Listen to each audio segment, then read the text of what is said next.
wonderful Wednesday evening to you all. Yours truly, Sharm Zuspina for PTV News Now. And tops on our stories for tonight. House Speaker Martin Romualdez Jr. earlier today expressed support on growing calls to adequately bankroll the amended/expanded RA 11982, otherwise known as the Centenarians Act. The Speaker, back from his hometown trip to Leyte to file his certificate of candidacy for re-election in next year's midterm polls, said he completely backs up the recently approved proposals by the House Committee on Senior Citizens and the Elderly in meeting the law's funding requirement. Financing the amount required by the law could be sourced from DSWD savings or drawn from this year's unprogrammed funds, House Committee Chairperson Rodolfo Ordanes said. The amended act up for enactment grants a cash gift of 10,000 pesos to the elderly who reach the ages of 80, 85, 90, and 95 respectively. The Speaker also backs up calls for crystal clear clarification of Republic Act 11982. Particularly for the elderly whose birthdays fall between the dates of the law's ratification and its publication to guarantee all the eligible seniors receive their due entitlements within the prescribed time period. This move by the House is in step with the celebration of National Elderly Week that ends this weekend. U.S. President Joe Biden has repeatedly warned Israeli Prime Minister Benjamin Netanyahu of a widening of the conflict in the Middle Eastern region.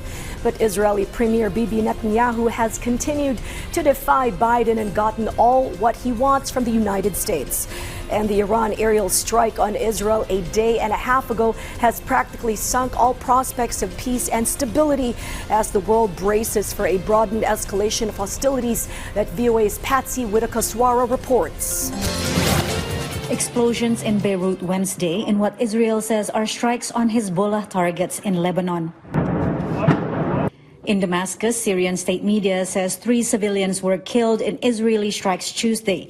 More strikes were reported in the Syrian capital on Wednesday. On Tuesday, Iran launched 180 missiles at Israel, damaging a school in the Israeli city of Hod HaSharon and killing at least 1 person in the West Bank. Tehran says Tuesday's attack is in retaliation for the Israeli killing of leaders of Hezbollah, Hamas, and the Iranian military. As Israel is preparing to strike back, President Joe Biden discussed the conflict with a group of 7 leaders Wednesday. We'll be discussing with the Israelis what they're going to do, but all 7 of us agree that they have a right to respond, that they should respond in proportion. Biden said he does not support Israel attacking Iran's nuclear site. The U.S. president has long warned Israel not to allow its war with Hamas in Gaza to spread to Iran's other proxy, Hezbollah, in Lebanon, and ultimately to Iran itself. Israel this week launched ground incursions into Lebanon. It has threatened strikes on Iran and other countries where Tehran's proxies are located. This is true for Judea and Samaria. It is true for Gaza, Lebanon, Yemen, Syria, and it is also true for Iran. We fight the axis of evil everywhere. Washington fears further escalation could drag the United States directly into war should Iran retaliate back against Israel, especially if American interests are hit. And that would mean attacking oil-producing facilities in Saudi Arabia, for example. That could mean empowering pro-Iranian groups in Iraq and Syria to attack American forces. And yes, it could provide an avenue, a pathway for the United States to get into this war. The U.S. is already involved in intercepting Iranian missiles targeting Israel. Whether Biden will use offensive capabilities to strike Iran directly is unclear. What is clear is that despite its calls for a ceasefire in Gaza and Lebanon, Washington has not succeeded in containing the conflict. The key drivers of events in the Middle East today are the players that are engaged in these combat operations. It's Israel, it's Hamas in Gaza, it's Hezbollah in Lebanon, and it's Iran and its networks across the region, including the Houthis in Yemen. The U.S. has been operating to a large extent as a bystander and trying to constrain the worst outcomes and prevent the worst outcomes. Iran Supreme Leader Ali Khamenei blames U.S. and European countries for the wars in the Middle East. If they rid the region of their presence, no doubt these conflicts, wars, and clashes will completely go away. The White House has not responded to requests for comments on Khamenei's remarks, but said Tehran will be slapped with more sanctions. Patsy Wida Kuswara, VOA News, Washington. At this juncture, let's turn to my colleague in Pine City's TV studios for what's hot and happening in the Cordilleras. Audrey?